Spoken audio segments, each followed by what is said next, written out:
আল্লাহ পাক রব্বুল আলামিন বলেন, পৃথিবীর মুসলমান দৌড়াও দৌড়াও তোমার রবের দিকে, তোমার রবের ক্ষমার দিকে, যেখানে গেলে তুমি তোমার নিজের গুনাহগুলো মাফ করে নিতে পারবা।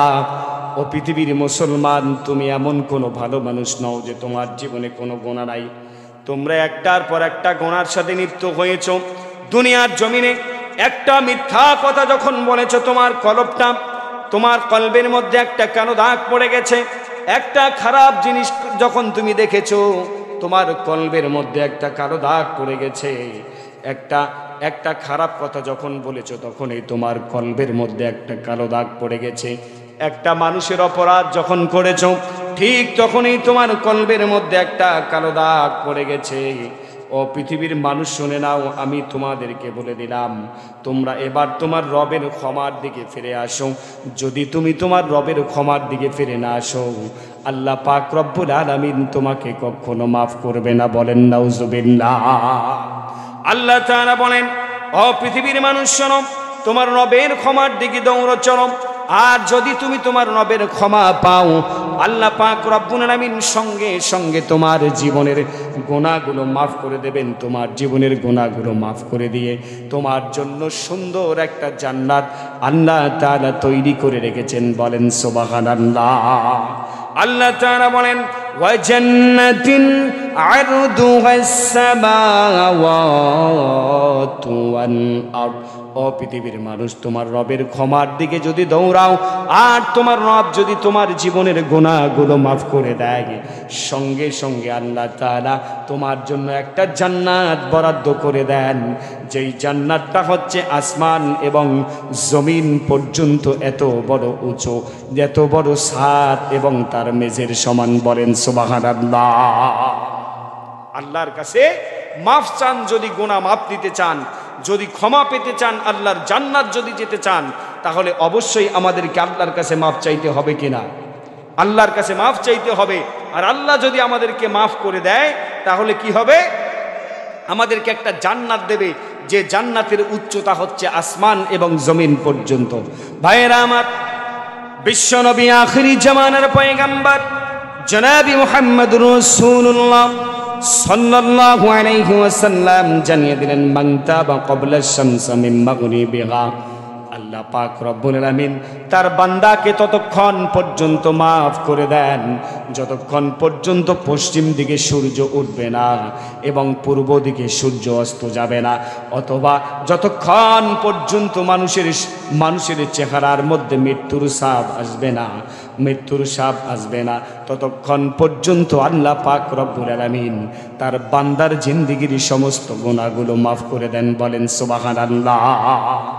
আল্লাহ পাক রব্বুল আলামিনের হাবিব বিশ্বনবী বলেন, যখন তুমি গুনাহ মাফ পাইলা, তোমার জিন্দেগির গুনাহগুলো যখন আল্লাহ তাআলা মাফ করে দিল, তখন তোমাকে একটা জান্নাত দিল। ওই জান্নাতটা কত বড় হবে দুনিয়ার জমিনের মানুষ, তোমরা শুনে নাও। সবচাইতে ছোট্ট জান্নাতটা যারা পাবে, ওই জান্নাতটা হচ্ছে গোটা পৃথিবীটার 10টা পৃথিবীর সমান একটা জান্নাত। বলেন সুবহানাল্লাহ। এই জান্নাত কি আপনারা পেতে চান? জোরে বলেন, পেতে চান? যদি জান্নাত পেতে চান, তাহলে সর্বপ্রথম আল্লাহ পাক রব্বুল আলামিনের কাছে ক্ষমা চাইতে হবে। কি চাইতে হবে? ক্ষমা চাইতে হবে। বিশ্বনবী বলেন, নুকিতাত ফি কলবিহি নুকতাতান সাউদাহা। একটা খারাপ কাজ করেছে, তোমার কলবের মধ্যে একটা কালো দাগ পড়ে গিয়েছে। একটা মিথ্যা বলেছে, তোমার কলবের মধ্যে একটা কালো দাগ পড়ে গেছে। ও যুবক, একটা খারাপ ভিডিও দেখেছো, তোমার কলবের মধ্যে একটা কালো দাগ পড়ে গেছে। ও যুবক, একটার পর একটা আযান হয়েছে, আল্লাহ পাক রব্বুল আলামিনের সালাতের দিকে তুমি আসো নাই। মসজিদের মুয়াজ্জিন বারবার তোমাকে ডাক দিয়েছে, হাইয়া আলাস সালাহ, হাইয়া আলাস সালাহ। ও যুবক, নামাজের দিকে আসো, নামাজের দিকে আসো। ও যুবক, সালাতের দিকে আসো। আবার আল্লাহ পাক রব্বুল আলামিন বললেন, হাইয়া আলাল ফালাহ। ও যুবক, কল্যাণের দিকে আসো। এই মসজিদের মধ্যে সমস্ত কল্যাণ আমি রেখে দিয়েছি, এই মসজিদের ভিতরে সমস্ত কল্যাণ রেখে দিয়েছি। তোমার দুনিয়ার জমিনের শান্তি নাই, আল্লাহর সালাত আদায় করো। তুমি সালাত আদায় করার সাথে সাথে আল্লাহর কাছে তুমি শান্তি চাও, আল্লাহ পাক রব্বুল আলামিন তোমার জীবনটা শান্তি দিয়ে পরিপূর্ণ করে দেবে। বলেন সুবহানাল্লাহ। ও দুনিয়ার যুবক, তুমি শুনে নাও, আবার তোমাকে বলে দিলাম, পৃথিবীর মানুষ শুনে নাও, তুমি ক্লান্ত হয়ে পড়েছ, পরিশ্রান্ত হয়ে পড়েছ, তোমার জীবনে অনেক সমস্যা, তোমার মনের মধ্যে কোনো সুখ নাই, শান্তি নাই। রব্বুল আলামিন বলেন, বান্দা এবার তুমি রাতের অন্ধকারে উঠে যাও, রাতের অন্ধকারে উঠে যাও, তুমি এবার সালাত আদায় করো। আল্লাহ পাক রব্বুল আলামিনের কাছে রাতের সালাত আদায় করো, তাহাজ্জুদের সালাত আদায় করো। আমি রব্বুল আলামিনের কাছে তাহাজ্জুদের সালাত আদায় করার পর তুমি যখন তোমার চোখের পানি ফেলে দিবা, আমি আল্লাহ পাক রব্বুল আলামিনের কাছে তোমার গুনাহ মাফ চাইবা, আমি আল্লাহ পাক রব্বুল আলামিনের কাছে তোমার শান্তি চাইবা, আমি রব্বুল আলামিনের কাছে তুমি সন্তান চাইবা, আমি রব্বুল আলামিনের কাছে তোমার সন্তান আমি তোমাকে ভালো করে দেব, তোমার সুখ বৃদ্ধি করে দেব, তোমার খাদ্যের অনাটন রাখবো না, তোমার দুনিয়ার জমিনে কোনো প্রকার সমস্যা রাখবো না। তার কারণ আমি আল্লাহ তাআলা নিজেই ওয়াদা করে রেখেছি, ফালইয়াবুদু রাব্ব হাযাল বাইত। ও দুনিয়ার জমিনের মানুষ, যদি তুমি এই ঘরের ইবাদত করো, যদি তুমি এই ঘরের ইবাদত করো, গোলামি করো, আমার সালাত আদায় করো, রব্ব হাযাল বাইত আল্লাযী আত'আমাহুম মিন জু। সর্বপ্রথম আমি আল্লাহ তাআলা তোমাকে যে বিপদটা থেকে রক্ষা করব, আমি তোমার জীবনে কখনো খাদ্যের অনাটন অভাব দিব না। বলেন সুবহানাল্লাহ। আল্লাহ তাআলা বলেন, গুনাহ করেছো, গুনাহ মাফের জন্য এবার তুমি রাত্রিবেলা দাঁড়িয়ে যাও, আমি রব্বুল আলামিনের তাহাজ্জুদের সালাত আদায় করো। তাহাজ্জুদের সালাত যখন তুমি আদায় করবা, তোমার চোখের পানি যখন তুমি ফেলে দেবা, আমি রব্বুল আলামিনের কাছে যখন তুমি বলবা, রব্বানা যালামনা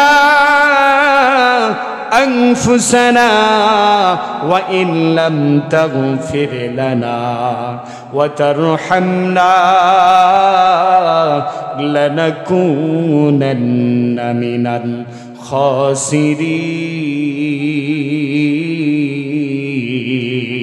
الخاسرين। আল্লাহ পাক রব্বুল আলামিন বলেন, বান্দা যখন তুমি চোখের পানি ফেলে দিয়ে আমি আল্লাহকে বলো, মালিক ও আমার রব, আমি জুলুম করেছি আমার নফসের উপরে, আয় আল্লাহ তাআলা আমাকে মাফ করে দাও, আমার উপরে রহম করো। আমাকে যদি তুমি মাফ করে না দাও, আমার উপর যদি রহম না করো, আমি ক্ষতিগ্রস্ত হয়ে যাব, আমি ধ্বংস হয়ে যাব। ও আল্লাহ আমাকে মাফ করে দাও।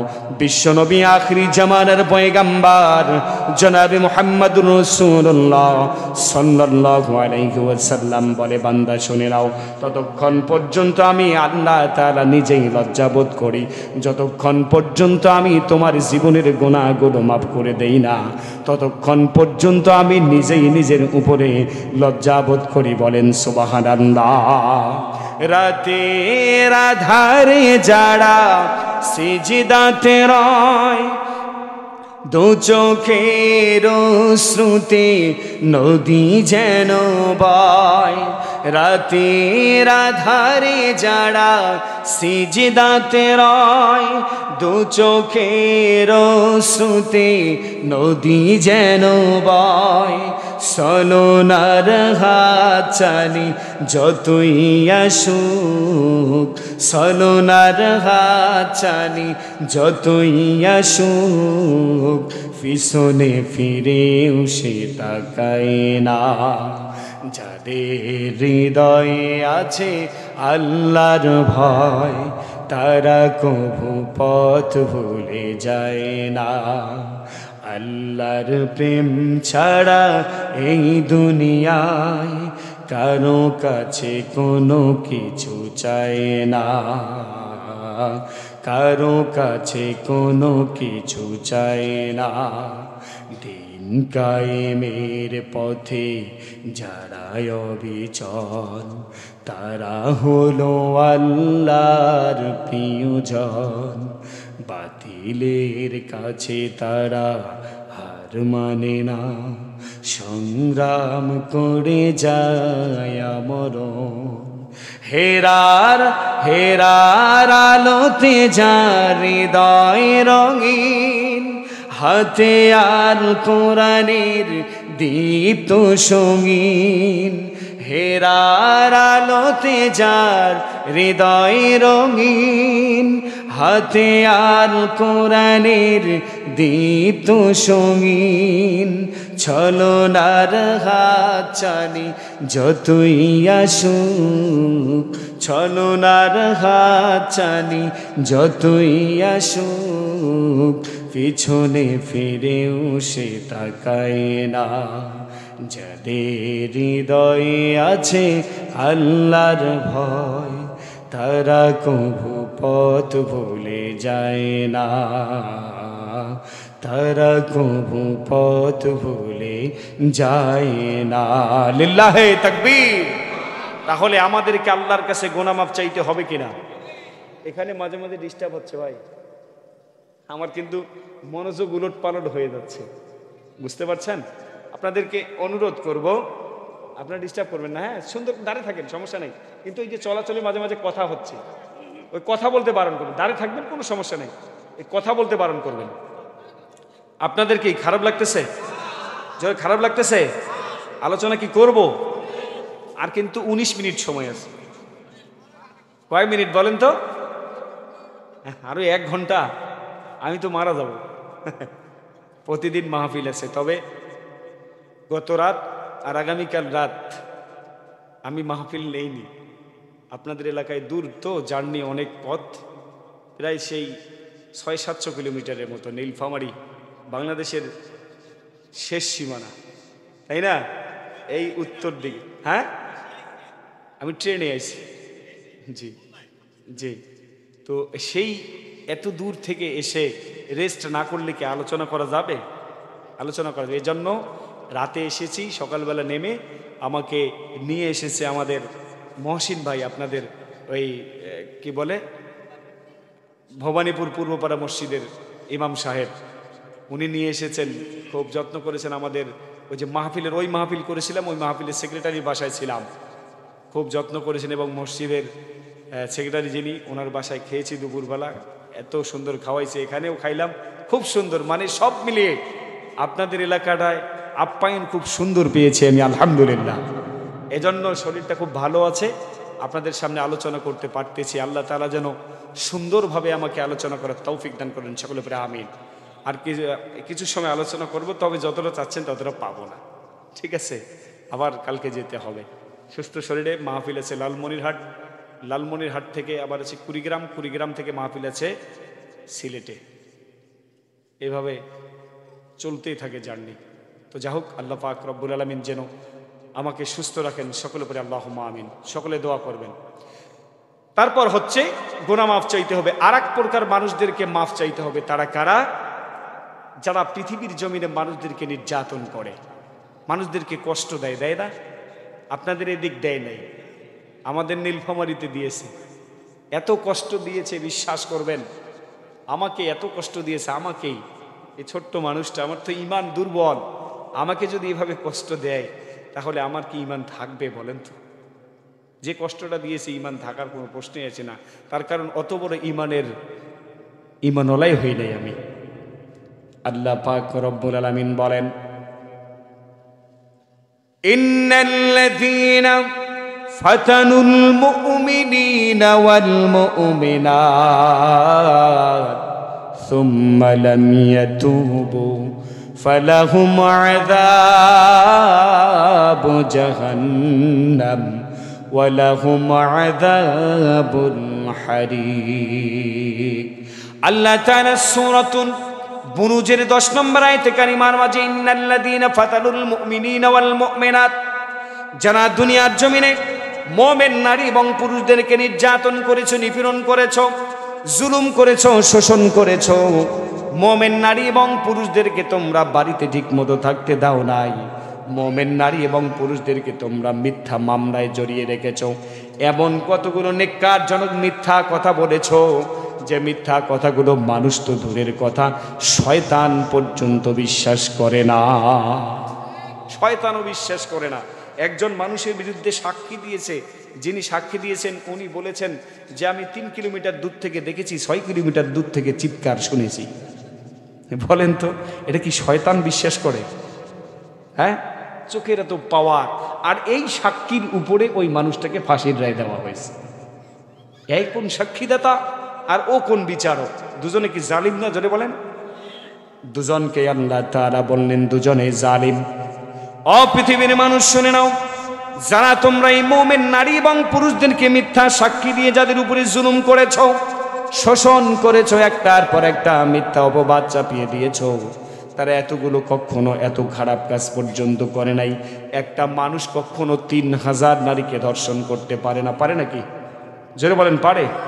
তারপরে আবার বাংলাদেশের মানুষ এমনি পাওয়ার নাই, বউ চলে যায়, জানে না যায়। এখনকার অনেক ছেলের বউ চলে যায়, আপনাদের এদিক নাই, আমাদের নীলফামারীতে দেখি আমি।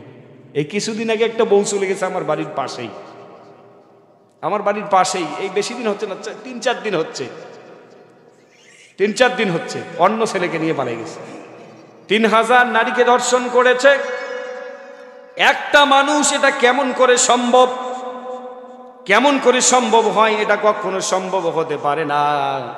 তার কারণে এত বড় মিথ্যা কখনো আল্লাহ পছন্দ করেন না। আল্লাহ তাআলা বললেন এটা হচ্ছে একটা মিথ্যা।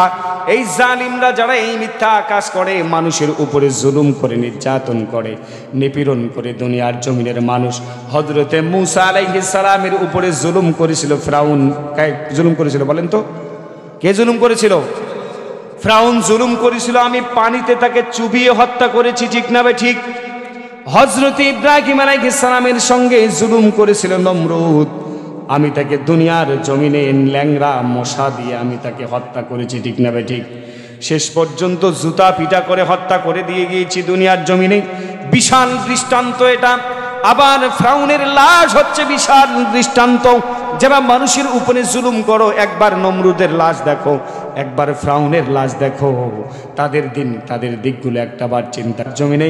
আবু জাহেল বিশ্বনবীর উপরে জুলুম করেছে, ছোট্ট একটা বাচ্চার দ্বারা বদরের প্রান্তরে তিনি হত্যা হয়েছে, ঠিক না বেঠে? আল্লাহ জাহান্নামে পাঠিয়ে দিয়েছে। শুধু তাই নয়, এই পৃথিবীর জমিনে যতগুলো মানুষ তোমরা মানুষকে নির্যাতন করেছো, নিপীড়ন করেছো, গোটা নির্যাতনকারী নিপীড়নকারী ব্যক্তি, স্বৈর শাসক যারা, আমি তাদেরকে দুনিয়ার জমিনে এমনভাবে নির্বাপিত করে দিয়েছি, কিয়ামত পর্যন্ত আর কখনো তারা কখনো ওঠার সম্ভব নাই। আছে নাকি? যেরকম আছে, পৃথিবীর ইতিহাসে কখনো স্বৈর শাসক ফিরে আসে নাই, আজ পর্যন্ত আসবে নাকি? আসার কোনো সম্ভব নাই। তাই আল্লাহ তাআলা বললেন যাই যা, কোনো সমস্যা নাই। এবার তুমি ফাতানুল মুমিনিনা ওয়াল মুমিনাত, তুমি এবার তওবা করো মুমিন নারী এবং পুরুষদেরকে যে কষ্ট দিয়েছো। সুম্মা লাম ইয়াতুব, আর যদি তুমি তওবা না করো, যদি তুমি মাপ না চাও, ওই যে মুমিন নারীকে কষ্ট দিয়েছিলা, মুমিন পুরুষদেরকে কষ্ট দিয়েছিলা, ছোট্ট ইয়াতিম সন্তানদেরকে কষ্ট দিয়েছিলা, ওই মানুষগুলোর কাছে মাপ চাও এবং আমি আল্লাহ পাক রব্বুল আলামিনের কাছে মাপ চাও। তুমি যদি মাপ চাও আমি মাপ দিব, আর যদি তুমি মাপ না চাও, সুম্মা লাম ইয়াতুবু ফালাহুম আযাবু জাহান্নাম, তাহলে প্রস্তুত থেকো তোমার জন্য জাহান্নামের আযাব আমি আল্লাহ তাআলা প্রস্তুত করে রেখেছি। আর এই জাহান্নামের আযাব ছোট কোনো আযাব নয়, ওয়ালাহুম আযাবুন হারিক, এটা হচ্ছে দগ্ধ হওয়ার আযাব। মানুষের শরীরের মধ্যে পৃথিবীর জমিনের কোন আগুন দিয়ে যদি একটা আঙুল পোড়া যায়, ওই আঙুলটা পোড়া যাওয়ার কারণে গোটা শরীরটা জ্বালা পোড়া করে না করে? যদি বলেন করে না? গোটা শরীরটা জ্বালা পোড়া করে। কিন্তু আমি আল্লাহ পাক রব্বুল আলামিন জাহান্নামের আগুনে, যার পৃথিবীর আগুনের চেয়ে 70 গুণ তাপ বেশি, ওই আগুনের মধ্যে তোমার গোটা শরীরটা ঝলসিয়ে দেব, তোমাদের গোটা শরীরটা ঝলসিয়ে দেব। ও দুনিয়ার জমিনের মানুষ শুনে নাও, এই আগুন থেকে যদি বাঁচতে চাও, মানুষকে যারা কষ্ট দিয়েছো, আল্লাহ পাক রব্বুল আলামিনের কাছে মাপ চাও, আল্লাহ তাআলা তোমাদেরকে মাফ করে দেবে। বলেন সুবহানাল্লাহ। আল্লাহ পাক রব্বুল আলামিন বলেন ওয়াস্তাগফিরু রাব্বাকুম সুম্মা তুবু ইলাইহি ইন্না রাব্বি রহিমুন ওয়াদুদ। জোরে বলে আল্লাহু আকবার। আল্লাহ পাক রব্বুল আলামিন বলেন আস্তাগফিরু রাব্বাকুম, ও পৃথিবীর মানুষ তোমার রবের কাছে ক্ষমা চাও, সুম্মা তুবু ইলাইহি, এবং তোমার রবের দিকে তুমি ফিরে আসো, আল্লাহর কাছে মাপ চেয়ে তুমি ফিরে আসো। ইন্না রব্বি রহিমুন ওয়াদুদ, তার কারণ আল্লাহ পাক রব্বুল আলামিন তার সৃষ্টিকে সব চাইতে বেশি ভালোবাসেন। বলেন সুবহানাল্লাহ। আল্লাহ তার সৃষ্টিকে সবচাইতে বেশি ভালোবাসে। পিতা মাতাকে সন্তান কতটুকু ভালোবাসে তার চাইতেও ৭০ গুণ বেশি ভালোবাসে আমার আল্লাহ। বলেন সুবহানাল্লাহ। তুমি যদি মাফ চাও আমি আল্লাহ তাআলা তোমাকে মাফ দিয়ে দেব, কিন্তু তুমি যদি মাফ না চাও তাহলে তোমার জন্য জাহান্নামের আগুন আমি প্রস্তুত করে রেখেছি। জাহান্নামের কষ্টটা কত বড় কষ্ট একবার চিন্তা করে দেখেন। বিশ্বনবী হাদিস শরীফের মধ্যে বলেন ওয়াদিরতুল কাফিরু মিসলু হুদিন, একটা জাহান্নামী মানুষের দেহ, একটা জাহান্নামী মানুষের দাঁতগুলো হবে উহুদ পাহাড়ের সমান। বলেন তো দুনিয়ার জমিনের মানুষ উহুদ পাহাড় কত বড়? উহুদ পাহাড় চিনেন আপনারা?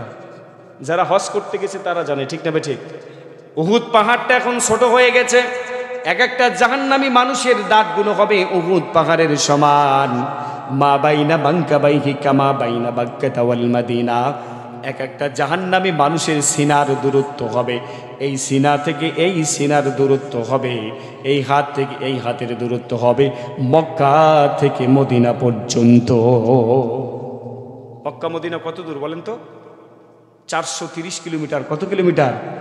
430 কিলোমিটার সিনার দূরত্ব হবে। আবার বিশ্বনবী বলেন পায়ের চরুগুলো হবে জিন পাহাড়ের সমান, গায়ের চামড়াগুলো হবে 42 গজ মোটা। ও দুনিয়ার জমিনের মানুষ, তাহলে এক একটা জাহান্নামী মানুষের দেহটা কেমন হবে? ওই জাহান্নামী মানুষগুলোকে আল্লাহ পাক রব্বুল আলামিন কি করবেন? ওই জাহান্নামী মানুষগুলোকে আগুনের মধ্যে নিক্ষেপ করবেন। 1 সেকেন্ডের মধ্যে গোটা শরীরটা জ্বলে পড়ে সারকার হয়ে যাবে, আবার 1 সেকেন্ডের মধ্যে গোটা শরীরটা আবার পুনরায় আগের মতো হয়ে যাবে। এই কষ্ট কি পেতে চান? জোরে বলেন, পেতে চান? যদি পেতে না চান তাহলে আল্লাহর কাছে তাওবা করতে হবে, আল্লাহর কাছে গুনাহ মাপ চাইতে হবে। যাকে কষ্ট দিয়েছেন, যাকে নির্যাতন করেছেন তার কাছে মাপ চাইতে হবে। দুর্নীতি করা যাবে না। যাবে নাকি? জোরে বলেন, যাবে নাকি? যারা দুর্নীতি করেছেন তাদের কোনো মাপ নাই, আছে নাকি? দুর্নীতি আজকে আমি মনে করেন যে আজকে আমি রাষ্ট্রের টাকা 10 টাকা দুর্নীতি করেছি, এই 10 টাকার মালিক গোটা রাষ্ট্রের মানুষ হয় না? না হয়? জোরে বলেন, হয় না? না হয়? গোটা রাষ্ট্রের মানুষ এই 10 টাকার মালিক। এই 10 টাকা আমি দুর্নীতি করার কারণে বাংলাদেশের 18 কোটি জনগণ এই 10 টাকার ভাগ পাবে। ঠিক ওই মুহূর্তে যদি একটা জনগণ মারা যায়, আমি কি তার কাছে মাপ নিতে পারলাম? জোরে বা মাপ নিতে পারলাম? আল্লাহ তাআলা বললেন যাকে কষ্ট দিবা, যার সম্পদ নষ্ট করবা, তার কাছে মাপ চাবা, সে যদি মাপ দেয় আমি মাপ দেব, আমি আল্লাহ মাপ দেব। সে যদি মাপ না দেয় আমি আল্লাহর মাপ করে দেওয়ার ইখতিয়ার নাই। তাহলে কি হবে বলেন? দুর্নীতি করা যাবে? ঘুষ খাওয়া যাবে? সুদ খাওয়া যাবে? জোরে বলেন, যাবে? যাবে না? সুদ খাওয়া যাবে না, কখনো যাবে না ভাইয়েরা আমার।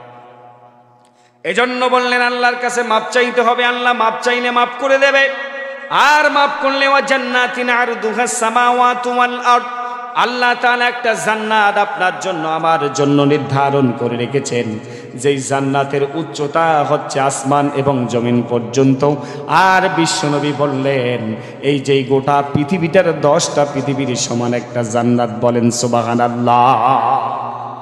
1 নম্বর হচ্ছে আল্লাহর কাছে ঈমান এনে আল্লাহর ইবাদত করতে হবে। 2 নম্বর হচ্ছে তাওবা করতে হবে। 3 নম্বর হচ্ছে আল্লাহর জমিনে আল্লাহর দ্বীন প্রতিষ্ঠার চেষ্টা করতে হবে। আল্লাহর জমিনে ন্যায় এবং ইনসাফ ভিত্তিক সমাজ প্রতিষ্ঠার আন্দোলন করতে হবে। 4 নম্বর হচ্ছে বিশ্বনবী সাল্লাল্লাহু আলাইহি ওয়াসাল্লামের উপরে, আল্লাহর নবীর উপরে আমাদের ভালোবাসা থাকতে হবে। বলেন সুবহানাল্লাহ। কার উপরে ভালোবাসা থাকতে হবে? জোরে বলেন, কার উপরে? আল্লাহ পাক রব্বুল আলামিন পবিত্র কোরআনুল কারীমের মাঝে বলেন কুল ইন কুনতুম তুহিব্বুনাল্লাহা ফাত্তাবিউনি ইউহিব্বুকুমুল্লাহ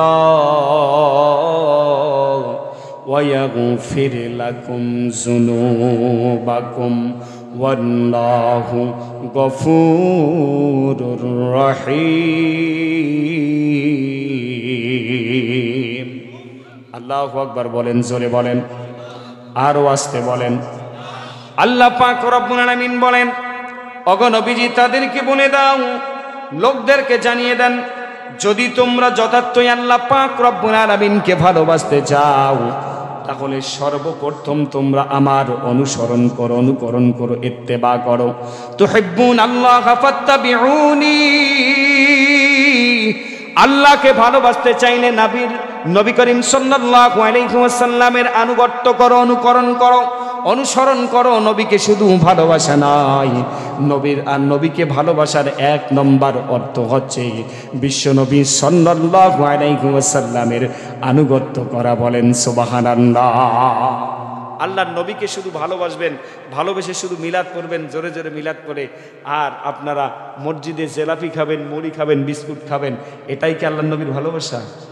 জোরে বলেন, এতটুকুই শেষ? এতটুকুই শেষ নয়। আল্লাহর নবীকে ভালোবাসার এক নম্বর অর্থ হচ্ছে ফাত্তাবিউনি ইউহিব্বুকুমুল্লাহ, আল্লাহর রাসূলের আনুগত্য করতে হবে। তার মানে হচ্ছে ফাআহাল্লা হালালাহু ওয়া আহাররামা হারামাহু, আল্লাহ তাআলা আল্লাহ রাসূলের উপরে যেটা হালাল করেছেন সেটা মেনে নিতে হবে, আর যেটাকে হারাম করেছেন সেটাকে বর্জন করতে হবে। বলেন সুবহানাল্লাহ। এর নাম হচ্ছে ভালোবাসা, এর নাম হচ্ছে আনুগত্য করা। আল্লাহ পাক রব্বুল আলামিন বলেন, ইত্তেবা করা মানে হচ্ছে এক নম্বর অর্থ হচ্ছে আল্লাহর নবীর আদর্শ মানা। দুনিয়ার জমিনে মানব রচিত কোনো আদর্শ মানা যাবে না। যাবে নাকি? যেটা বলেন যাবে। আল্লাহ রাসূলকে ভালোবাসার এক নম্বর অর্থ হচ্ছে আল্লাহ রাসূলের আদর্শ মেনে নেওয়া। মানব রচিত কোনো আদর্শ মানা যাবে না। Lenin, Stalin, Karl Marx, Rousseau, Machiavelli, এদের কোনো আদর্শ মানা যাবে না। সোশ্যালিজম, কমিউনিজম, সেকুলারিজম, সমাজতান্ত্রিক, ধর্মনিরপেক্ষ মতবাদ, ন্যাশনালিজম মানা যাবে না। এই দুনিয়ার জমিনে একমাত্র মানতে হবে লাকাদ কানা লাকুম ফি রাসূলিল্লাহি উসওয়াতুন হাসানা। বলেন সুবহানাল্লাহ। রাসূলের আদর্শের মধ্যে রেখেছেন, রাসূলের আদর্শের মধ্যে রেখেছেন উত্তম একটা আদর্শ, রাসূলের চরিত্রের মধ্যে রেখেছেন, জীবনের মধ্যে রেখেছেন উত্তম আদর্শ। সেই আদর্শ মোতাবেক জীবন গঠন করতে হবে। যদি গঠন করো, আল্লাহ বললেন ফাত্তাবিউনি ইউহিব্বুকুমুল্লাহ, তাহলে আমি আল্লাহকে ভালোবাসলাম। বলেন সুবহানাল্লাহ। আর আমি আল্লাহ তোমাদেরকে ভালোবাসবো। আবার আল্লাহ তাআলা বলেন আতিউল্লাহ ওয়া আতিউর রাসূল ওয়া উলিল আমরি মিনকুম। আল্লাহ পাক রব্বুল আলামিন বলেন উল আতিউল্লাহ ওয়া আতিউর রাসূল, তাদেরকে বলে দেন আল্লাহ এবং আল্লাহর রাসূলের আনুগত্য করতে হবে। পৃথিবীর জমিনের আর কারো আনুগত্য করা যাবে না। ফাইন তাওয়াল্লাউ ফাইন্নাল্লাহা লা ইউহিব্বুল কাফিরিন। ও দুনিয়ার জমিনের মানুষ, অতঃপর যদি তারা তোমাদের দাওয়াত গ্রহণ না করে, তাহলে নিশ্চিতভাবে আল্লাহ এমন লোকদের ভালোবাসে না। আল্লাহ এমন লোকদের কখনো ভালোবাসেন না। বলেন নাউজুবিল্লাহ। যদি আপনাকে ভালো না বাসে, আপনার অনুসরণ না করে, আপনার অনুকরণ না করে, আমি যে আমির দুনিয়ার জমিনে পাঠিয়ে দিয়েছি, যারা দুনিয়ার জমিনে মানুষকে আল্লাহর দ্বীনের দিকে ডাকে, ইসলামের দিকে ডাকে, আল্লাহর বিধান প্রতিষ্ঠার দিকে ডাকে, এদেরকে যদি ভালো না বাসে, এদের পথ এদের মত যদি অবলম্বন না করে, তাহলে কখনো আমি ওই মানুষগুলোকে ভালো বাসবো না। বলেন নাউজুবিল্লাহ। আল্লাহ পাক রব্বুল আলামিন বলেন, আর যারা আমার রাসূলের আদর্শ, আমি আল্লাহ পাক রব্বুল আলামিনের বিধানকে অস্বীকার করবে, আমি ওই সমস্ত কাফেরদেরকে কখনো ভালোবাসবো না। আল্লাহর নবীকে ভালোবেসেছিলেন হযরত জুনদুব রাদিয়াল্লাহু তাআলা আনহু। জোরে বলেন কে? হযরত জুনদুব। জুনদুবকে চিনেন? হ্যাঁ, উহুদের ময়দানে ৭৭ জন সাহাবী শহীদ হয়েছিল। কতজন? ৭৭ জন। এই ৭৭ জন সাহাবীর মধ্যে এক নম্বর একজন সাহাবী হচ্ছে হযরত জুনদুব রাদিয়াল্লাহু তাআলা আনহু। বলেন সুবহানাল্লাহ। ভাইরা আমার, বিশ্বনবী সাল্লাল্লাহু আলাইহি ওয়াসাল্লামের উপরে যখন পাথর নিক্ষেপ করা হলো, কামের নামে একজন কাফের আল্লাহর নবীর মাথার উপরে, আল্লাহর নবীর হেলমেটের উপরে আল্লাহ রাসূলের মাথার উপরে তীর নিক্ষেপ করলো এবং পাথর নিক্ষেপ করলো। আল্লাহ নবী গর্তের মধ্যে পড়ে গেল। হযরতে আবু তালহা রাদিয়াল্লাহু তাআলা আনহু দূর থেকে দেখতে পেলেন আল্লাহর নবী আহত হয়ে একটা গর্তের মধ্যে পড়ে গেছে। আল্লাহর নবীকে লক্ষ্য করে কাফের মুশরিকরা বারবার তীর ছুটতেছে, বৃষ্টির মতো তীর ছুটতেছে। হযরতে আবু তালহা রাদিয়াল্লাহু তাআলা আনহু আল্লাহর নবীর সামনে দাঁড়িয়ে গেলেন। আল্লাহর নবীর সামনে দাঁড়িয়ে গিয়ে এমনইভাবে হাত দুটো প্রসারিত করে দিলেন, এমনইভাবে হাত দুটো প্রসারিত করে দিলেন, দূর থেকে তীর আসে। হযরতে আবু তালহা রাদিয়াল্লাহু তাআলা আনহুর বুকের মধ্যে বিদ্ধ হয়, এদিকে বিদ্ধ হয়, আবার পিঠটা হযরতে আবু তালহা লাগিয়ে দেয়, পিঠটার মধ্যে তীর বিদ্ধ হয়। ডান দিক থেকে যখন তীর আসে, হযরতে আবু তালহা ডান দিকের হাতটা দিয়ে তীরগুলো সরিয়ে দেয়। বাম দিক থেকে যখন আসে, বাম দিকের তীরগুলো বাম হাত দিয়ে সরিয়ে দেয়। হযরতে আবু তালহা রাদিয়াল্লাহু তাআলা আনহুর 10টা হাতের আঙ্গুলের মধ্যে একটা আঙ্গুলও অক্ষত ছিল না। বলেন সুবহানাল্লাহ। আল্লাহর নবী আবু তালহাকে বলেন, আবু তালহা, শরীরের মধ্যে এত তীর বিদ্ধ হয়েছে রে আবু তালহা, সরে যাও, জীবনের কি মায়া নাই, জীবনের কি মায়া নাই। হযরতে আবু তালহা বলে, ইয়া রাসূলুল্লাহ, কাফের মুশরিকরা দূর থেকে আপনাকে তীর নিক্ষেপ করে, আমি আবু তালহা কেমন করে দাঁড়িয়ে থাকতে পারি?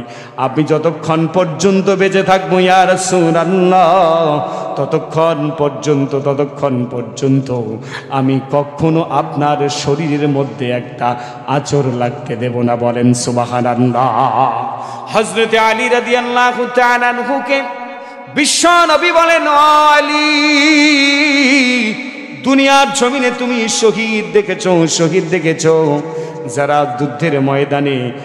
যুদ্ধের ময়দানে জীবন দিয়েছে তারা শহীদ, তাদেরকে শহীদ দেখেছো, কিন্তু তুমি কি কখনো জীবন্ত শহীদ দেখেছো নাকি? আল্লাহর নবীর সাহাবী আলী বললেন, ইয়া রাসূলুল্লাহ, জীবন্ত শহীদ আবার কে? জীবন্ত শহীদকে কেউ দেখি নাই। আল্লাহর নবী বলেন, জীবন্ত শহীদ যদি দেখতে চাও আলী, তাহলে আমার আবু তালহার দিকে তুমি তাকাও। বলেন সুবহানাল্লাহ। জীবন্ত শহীদ যদি দেখতে চাও, আমাকে কত ভালোবাসে, আমাকে ভালোবেসে নিজের শরীরকে পেতে দিয়েছে, নিজের বুককে পেতে দিয়েছে, সমস্ত তীর নিজের হাত দিয়ে বুকের মধ্যে, পিঠের মধ্যে বিদ্ধ করে নিয়েছে, কিন্তু আমার শরীরের মধ্যে একটা তীরও লাগতে দেয় নাই। বলেন সুবহানাল্লাহ। ওই উহুদের ময়দানে যখন সাহাবারা বুঝতে পারল বিশ্ব নবী গর্তের মধ্যে পড়ে গেছে, আল্লাহর নবীর উপরে তীর নিক্ষেপ করা হচ্ছে, আল্লাহর নবীকে এবার কয়েকজন সাহাবী মানব প্রাচীর হয়ে দাঁড়িয়ে আল্লাহর রাসূলকে নিরাপদ জায়গার মধ্যে নিয়ে যাচ্ছেন। পাহাড়ের মধ্যে উঠতেছেন, এমনইভাবে পাহাড়ের মধ্যে উঠতেছেন, নিচ থেকে উপরের দিকে হযরতে জুনদুব রাদিয়াল্লাহু তাআলা আনহু বিশ্বনবী সাল্লাল্লাহু আলাইহি ওয়াসাল্লামকে দেখতে পেলেন আহত অবস্থায়, শরীর থেকে রক্ত ঝরে মাটির মধ্যে পড়ে যাচ্ছে। হযরতে জুনদুব দূর থেকে দেখতেছেন বিশ্বনবীর উপরে তীর নিক্ষেপ করা হচ্ছে, কাফের মুশরিকরা তীর নিক্ষেপ করতেছেন। এবার আল্লাহ পাক রব্বুল আলামিনের হাবিবের সাহাবী দূর থেকে বিশ্বনবীর সামনে দাঁড়িয়ে গেলেন, পাগুলোর দিকে সামনে দাঁড়িয়ে গেলেন। কাফের মুশরিকরা তীর নিক্ষেপ করে, জুনদুবের শরীরের মধ্যে তীরবিদ্ধ হয়। যতক্ষণ পর্যন্ত গুহার মধ্যে যান নাই, বিশ্বনবী নিরাপদ স্থানে যান নাই, জুনদুব আল্লাহর নবীর সামনে দাঁড়িয়েছিল। যখন জুনদুবের জীবনটা চলে যায়, ঠিক সেই মুহূর্তে জুনদুবকে বলে, জুনদুব, আর কতক্ষণ দাঁড়িয়ে থাকবা? শরীরের কি মায়া নাই, জীবনের কি মায়া নাই? হযরতে জুনদুব বলে, ইয়া রাসূলুল্লাহ, আপনি বলেছেন লা ইউমিনু আহাদুকুম হাত্তা আকুনা হাব্বা ইলাইহি মিন ওয়ালিদিহি ওয়া ওয়ালাদিহি ওয়ান নাসি আজমাইন। ততক্ষণ পর্যন্ত প্রকৃত মুমিন হতে পারবে না, ইমানদার হতে পারবে না, যতক্ষণ পর্যন্ত তোমাদের সন্তান, তোমাদের পিতামাতা সব কিছুর চাইতে আমি রাসূলকে সব চাইতে বেশি ভালোবাসবা না। বলেন সুবহানাল্লাহ। ইয়া রাসূলুল্লাহ, আমার জীবন বেঁচে থাকতে আপনার শরীরের মধ্যে তীর লাগবে, এটা কখনো হতে পারে না। যতক্ষণ পর্যন্ত শরীরের মধ্যে এক ফোঁটা রক্ত থাকবে ততক্ষণ পর্যন্ত আপনার শরীরের মধ্যে আমি একটা তীরের আঁচড়ও লাগতে দেব না। বলেন সুবহানাল্লাহ।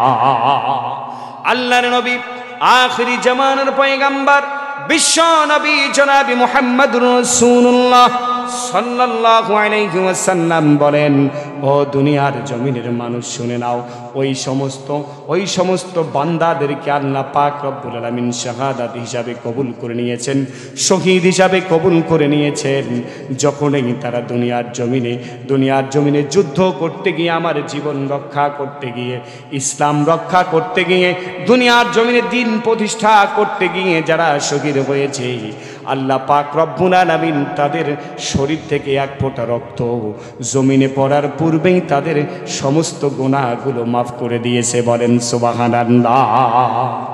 মরতেই হবে যখন শহীদি মরণ দিও আমাকে, শাহাদাত জানি শুধুই জীবন, শাহাদাত জানি শুধুই জীবন, সে জীবন দিও আমাকে,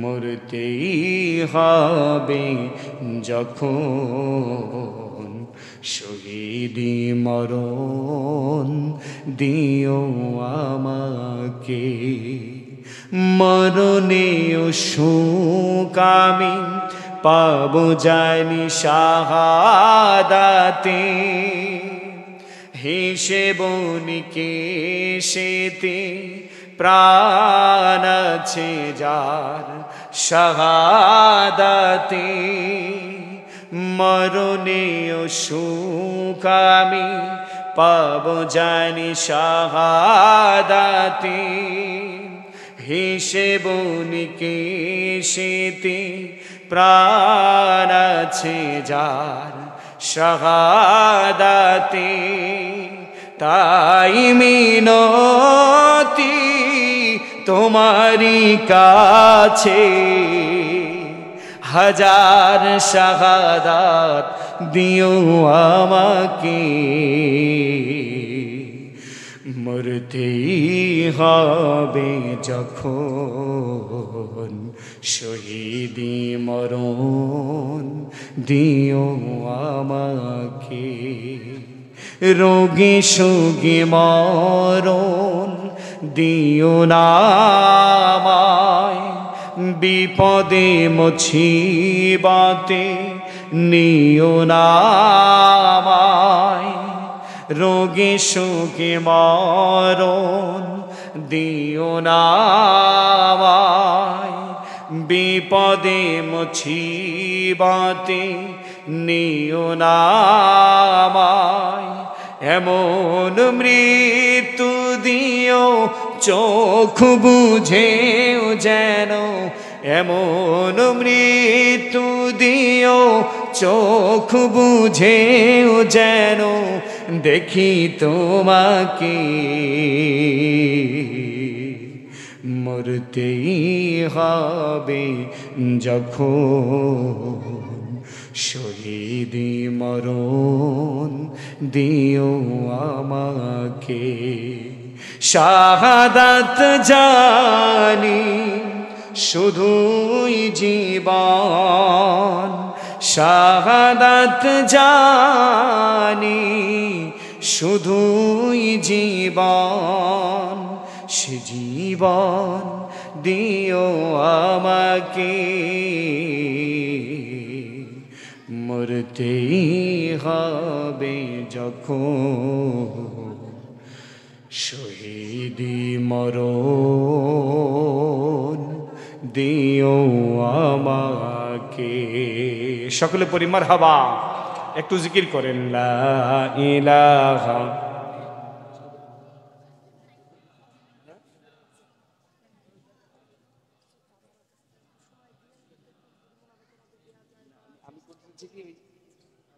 লা ইলাহা লা ইলাহা ইল্লাল্লাহু মুহাম্মাদুর রাসূলুল্লাহ সাল্লাল্লাহু আলাইহি ওয়াসাল্লাম। সম্মানিত উপস্থিতি, সময় কিন্তু শেষ হয়ে গেছে, 12:10 বেজে গেছে। এখন আমি শেষ করে দেব, এখন শেষ করে দেব। তো শেষে একটা কথা বলতে চাচ্ছি, যেটা হচ্ছে আপনাদের বাবা এবং মা সকলেরই কি বেঁচে আছে? সকলেরই বেঁচে নেই। কারো বেঁচে আছে, কারো নেই। কারো বাবা আছে, কারো মা নেই। কারো মা আছে, কারো বাবা নেই, তাই না? কারো মা আছে, কারো বাবা নেই। আবার কারো বাবা আছে, কারো মা নেই। আবার কিছু কিছু লোক আছে যাদের বাবাও নেই, মাও নেই। আবার কিছু কিছু আছে যাদের বাবাও আছে, মাও আছে। যেমন আমার বাবা মা দুজনেই আছে, আলহামদুলিল্লাহ। সম্মানিত ভাই, এই শেষ কথাটা হচ্ছে আল্লাহ পাক রব্বুল আলামিনের হাবিব বলেন, তিনটা জিনিসের দিকে যদি নেক নজরে তুমি তাকাও, আল্লাহ তাআলা তোমার চোখের সমস্ত গোনা মাফ করে দেবে। বলেন সুবহানাল্লাহ। তার মধ্যে এক নাম্বার হচ্ছে আন-নাজরু ইলাল ওয়ালিদাইন। পিতামাতার দিকে যদি কোনো ব্যক্তি নেক নজরে তাকায়, আল্লাহ পাক রব্বুল আলামিন তার চোখের সমস্ত গোনা মাফ করে দেয়। চোখের সমস্ত গোনার মাফ করার মানে হচ্ছে মানুষ সর্বপ্রথম চোখ দিয়ে সর্বপ্রথম পাপ করার জন্য দেখতে পায়। দেখতে পায় কি পায় না? চোখ দিয়ে না দেখা পর্যন্ত কিন্তু কখনো মানুষের পাপ হয় না। চোখ দিয়ে দেখবে, তারপর ব্রেন্ডের মধ্যে কল্পনা আসবে, কুকল্পনা আসবে, তারপর হাত দিয়ে করবে, পা দিয়ে যাবে। এমনইভাবে যখন কাজগুলো করবে, একটার পর একটা পাপ হতে থাকবে। তার মানে হচ্ছে চোখের গোনা যদি আল্লাহ তাআলা মাফ করে দেন, তাহলে জীবনের সমস্ত গোনা আল্লাহ মাফ করে দেবে। বলেন সুবহানাল্লাহ। আল্লাহ পাক রব্বুল আলামিনের হাবিব বলেন, হুমা জান্নাতুকা ওয়া নারুক। পিতামাতায় তোমার জান্নাত, পিতামাতায় তোমার জাহান্নাম। পিতামাতার সাথে যদি ভালো আচরণ করো তাহলে তুমি জান্নাত যাবা। পিতামাতার সাথে যদি ভালো আচরণ না করো তাহলে জান্নাত যেতে পারবা না। পিতামাতার সাথে অসৎ আচরণ যদি করো তাহলে তোমাকে জাহান্নামে যেতে হবে। বলেন নাউজুবিল্লাহ। আপনারা কি জাহান্নামে যেতে চান? যদি না চান তাহলে পৃথিবীর সব ইবাদত যদি আপনি করেন, আপনার পিতামাতা যদি অমুসলিমও হয়, তারপরেও আপনার পিতামাতার যেটা প্রাপ্য হক, সে হক আপনাকে আদায় করতে হবে। এটা কার কথা? যেরকম এটা কার কথা? এটা আল্লাহর কথা। তার কারণ দুনিয়ার জমিনে বাবা এবং মায়ের চাইতে কষ্ট আর পৃথিবীতে কেউ করে নাকি? পৃথিবীর জমিনে আর বাবা মায়ের মতো কষ্ট কেউ করে না। বাবা কত কষ্ট করে আমাদেরকে মানুষ করেছেন ভাইয়েরা আমার, কত কষ্ট করে আমাদেরকে খাওয়াইছেন।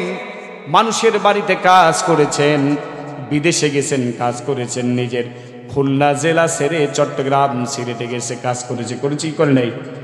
এবং মানুষের বাড়িতে রোদে পুড়ে বৃষ্টিতে ভিজে মানুষের বাড়িতে কামলা দিয়েছে কি দেয় নাই? পিঠের চামড়া পড়ে গেছে, কালো কুচকুচে হয়ে গেছে, একমাত্র সন্তানকে খাওয়ানোর জন্য, আর কোনো কিছুই নয়। একজন মানুষের কাজ করতে গেছে, কাজ করতে গিয়ে একটা কাজ ভুল হয়ে গেছে, ঠিক মতো কাজটা হয় নাই। এবার ওই মানুষটা কাজ করে চলে গেছে, যার জমিন সে যখন জমিনে গিয়ে দেখেছে কাজ ঠিক মতো হয় নাই, একটু 19-20 হয়ে গেছে। ঠিক সেই সময় যখন টাকা নিতে এসেছে, টাকা নেওয়ার সময় ওই লোকটা সঙ্গে সঙ্গে বলেছে, কেমন করে কাজ করেছো? যে কাজ করেছো ওই কাজের মূল্য হয় না, আমার কাজটা ঠিক মতো করো নাই। বিভিন্নভাবে গালিগালাজ শুরু করেছে। করেন আপনাদের এদিক? বিভিন্নভাবে গালিগালাজ শুরু করে, শেষ পর্যন্ত টাকা পর্যন্ত কম দেয়। টাকা কম নিয়ে গালিগালাজ শোনার পরেও চোখের পানিগুলো শটশট করে ঝরঝর করে পড়তে থাকে, ঝরঝর করে পড়তে থাকে। মনে মনে বলে, আর কোনোদিন কাজ করব না, আর কোনোদিন তোমার বাড়িতে কাজ করব না। কিন্তু যখন অন্য মানুষের বাড়িতে যখন কাজ পায় না, সন্তানগুলো যখন না খেয়ে কাতরাতে থাকে, কষ্ট করতে থাকে, ঠিক সেই সময় কাতরাতে থাকে, কষ্ট করতে থাকে, ঠিক সেই সময় সমস্ত লজ্জাগুলো ত্যাগ করে, সমস্ত লজ্জাগুলো ত্যাগ করে, শরম ত্যাগ করে আল্লাহর বান্দা আবার ওই মানুষটার বাড়িতে কাজ করতে যায়। জানে না যায়? আবার ওই বাড়িতে কাজ করতে যায়, রিক্সা চালাইতে যায়। ভ্যান চালাইতে যাই, কুলিগিরি করে, শ্রমিকের কাজ করে। রাত 4:30টার সময় এখানে এসে নেমেছি। নামার সঙ্গে সঙ্গে দেখতেছি কতগুলো মানুষ তাদের বিভিন্ন জিনিস নিয়ে এসে মানুষের ব্যাগ উবাচ্ছে এবং ঘাড়ে করে মাথায় করে উবাচ্ছে। দেখেন নাই আপনারা? মাথায় করে উবাচ্ছে। তার কারণ একটাই, বাড়িতে সন্তান আছে, স্ত্রী আছে। যদি কাজ না করে, রাত্রি যদি না জাগে, কাজ করতে পারবে না, অন্য কোনো কাজ জানে না, তাহলে কেমন করে তার সন্তানগুলোকে খাওয়াবে? ভাইয়েরা, আমার মা কত কষ্ট করে। প্রতিদিন তাফসীর মাহফিল করি। প্রায় শীতের সময় আমি বাড়িতে যাই। আমার মা অসুস্থ, কিডনির সমস্যা, দুটো কিডনি চলে না, হার্টের সমস্যা, পড়ে গেছে, স্ট্রোক করেছিল 2 বার। আমি যখন বাড়িতে যাই, বাড়িতে যাওয়ার পর যত রাতে যাই না কেন, রাত 2টা বাজে, 3টা বাজে, 4টা বাজে, কোনোদিন ফজরের নামাজের পূর্বে যাই। আমি যখন পশ্চিম দিক থেকে আমার বাড়ির গেটটা খুলে বাড়ির ভিতরে ঢুকি, আমি তাকিয়ে দেখি জনম দুঃখিনী মা আমার দাঁড়িয়ে আছে ঘরের দরজার মধ্যে। বলেন সুবহানাল্লাহ। আমি যখন মার চেহারা দেখি, সঙ্গে সঙ্গে চোখের পানি চলে আসে। মাকে বলি, কেন দাঁড়িয়ে থাকেন? এমনই ভাবে যদি রাত্রি জাগতে থাকেন তাহলে তো হার্টের সমস্যা আরো বেশি বাড়বে। যে মানুষ রাত্রি বেশি জাগে সে মানুষের হার্টের সমস্যা হয়, হার্টের সমস্যা বেশি হবে যদি পড়ে যান। বাবাকে বলি, ঘুমাইতে বলেন না কেন? আপনি ঘুমিয়ে থাকেন, মা কেন ঘুমায় না? আমার বাবা বলে, ঘুমাতে চায় না, যতক্ষণ পর্যন্ত তুই বাড়ি আসবি না। আমাকে বলে, ততক্ষণ পর্যন্ত আমার চোখের মধ্যে ঘুম আসে না, ততক্ষণ পর্যন্ত ঘুম আসে না। মা বলে, আমার 6টি সন্তান, একটিও বাড়িতে নাই, মাত্র তুমি বাড়িতে থাকো। সকলেই বাহিরে থাকে, 5টা সন্তান বাড়িতে থাকে, তুমি বাড়িতে থাকো। যতক্ষণ পর্যন্ত বাড়িতে আসো না, ততক্ষণ পর্যন্ত আমার চোখের মধ্যে ঘুম আসে না। তুই তো আমার হার্ট, তুই তো আমার কলিজা, তুই আমার কিডনি। আমাকে বলে, তোকে দেখলেই আমার সব কিছু সুস্থ হয়ে যায়। যতক্ষণ পর্যন্ত দেখি না, ততক্ষণ পর্যন্ত আমার চোখের মধ্যে ঘুম আসে না। আমি যতক্ষণ পর্যন্ত বাড়িতে যাব না, ততক্ষণ পর্যন্ত আমার বাবা কতবার যে ফোন করবে। ভাইয়েরা আমার, এই বাবা মা এত কষ্ট করে সন্তানের জন্য এত ভালোবাসে। এই বাবা মা যদি কোনো সন্তান কখনো অপরাধ করে, বাবা যদি কখনো গালিগালাজ করে, মা কি কখনো গালিগালাজ করে বলেন তো? বাবা গালিগালাজ করার পর বাড়ি থেকে যখন বাহির হয়ে যায়, নিজেকে নিজে প্রশ্ন করে, কেন সন্তানটাকে গালি দিলাম, কেন কষ্ট দিলাম? মনে হয় ভাত খাইনি দুপুরবেলা, আবার রাতের বেলাও মনে হয় ভাত খাইনি। শুয়ে থাকে, জেগে থাকে, ঘুম আসে না। যতক্ষণ পর্যন্ত বাড়িতে আসে না, মা তো কখনো ঘুমাতে পারে না, বাবাও ঘুমাতে পারে না। বাবা যতক্ষণ ঘুমাবে না, ততক্ষণ পর্যন্ত সন্তান বাড়িতে ঢুকবে না। বাবা চুপ করে শুয়ে থাকে, ঘুমায় না, কিন্তু না ঘুমিয়ে ঘুমানোর ভান করে থাকে। সন্তানটা এসে যেন ভাত খেয়ে শুয়ে পড়ে। বলেন সুবহানাল্লাহ। সেই বাবা আমাদেরকে কখনো কষ্ট দিতে চান না। দিচ্ছে নাকি কোনো দিতে চায় কোনো সন্তানকে? বাবা তার নিজে কষ্ট করে সন্তানের ভালোর জন্য সমস্ত কিছু করে, কিন্তু আমরা ওই পিতামাতার সাথে অসদাচরণ করি না। আল্লাহ তাআলা বলেন, যদি কোনো পিতামাতা দুনিয়ার জমিনে না থাকে, যদি কোনো সন্তান তার বাবা মায়ের জন্য দোয়া করে, যদি কোনো সন্তান তার বাবা মায়ের কবরের পাশে যায়, বাবা মার সাথে অপরাধ করেছেন, দুনিয়ার জমিনে বাবা মা বেঁচে আছে, তাদের কাছে মাপ চান। যদি মাপ না চান, আপনার জীবনের কোনো ইবাদত আল্লাহর কাছে কবুল হবে না। যাদের বাবা মা মারা গেছে, কবরের পাশে দাঁড়িয়ে যান। মুফাসসিরিন ইকরাম বলেন, যখন কোনো বান্দা কবরের পাশে দাঁড়িয়ে, পিতামাতার কবরের পাশে দাঁড়িয়ে নিজের চোখের পানি ছেড়ে দিয়ে আল্লাহকে বলে, রব্বির হামহুমা কামা রব্বায়ানি সগীরা। আল্লাহর নবী বলেন, যখন এমনই ভাবে দোয়া করে আল্লাহ পাক রব্বুল আলামিন তার পিতামাতার জিন্দেগির সমস্ত গুনাহ মাফ করে দেয়। ওই নেককার সন্তানেরও জিন্দেগির সমস্ত গুনাহ মাফ করে দিয়ে আল্লাহ তাআলা উভয়কেই জান্নাতের মেহমান হিসাবে কবুল করে নেয়। বলেন সুবহানাল্লাহ। বাবা তুমি কেমন আছো ছোট্ট মাটির ঘরে, তোমার কথা হৃদয় মাঝে পড়ছে বারে বারে। বাবা তুমি কেমন আছো ছোট্ট মাটির ঘরে, তোমার কথা হৃদয় মাঝে পড়ছে বারে বারে। বাবা গো বাবা, বাবা গো বাবা, বাবা গো বাবা, বাবা গো বাবা। কত আদর কত স্নেহ তোমার কাছে পেলাম, সব কিছু হারিয়ে আজকে নিঃস্ব হয়ে গেলাম। কত আদর কত স্নেহ তোমার কাছে পেলাম, সব কিছু হারিয়ে আজকে নিঃস্ব হয়ে গেলাম। ভালোবাসি তোমায় বাবা, বুকটা যে যাই ছিড়ে। ভালোবাসি তোমায় বাবা, বুকটা যে যাই ছিড়ে। তোমার কথা হৃদয় মাঝে ঝরছে বারে বারে। বাবা গো বাবা, বাবা গো বাবা, বাবা গো বাবা, বাবা গো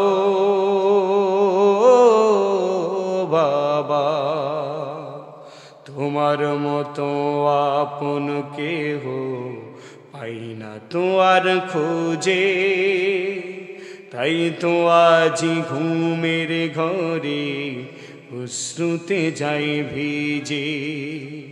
তোমার মতো আপন কেহ পাই না তো আর খোঁজে, তাই তো আজি ঘুমের মাঝে অশ্রুতে যাই ভিজে।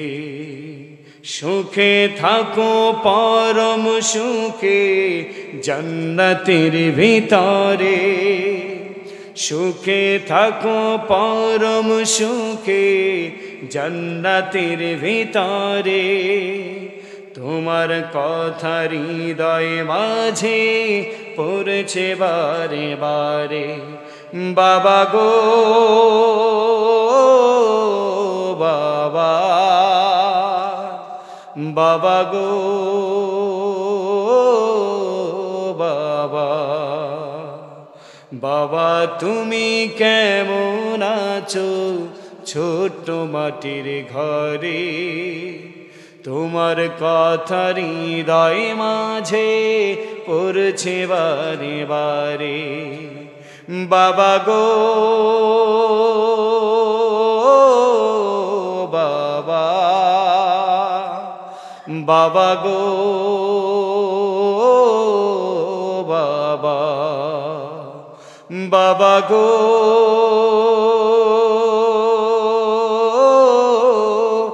বাবা, বাবা গো বাবা। আসসালামু আলাইকুম রহমতুল্লাহি ওয়া বারাকাতুহু।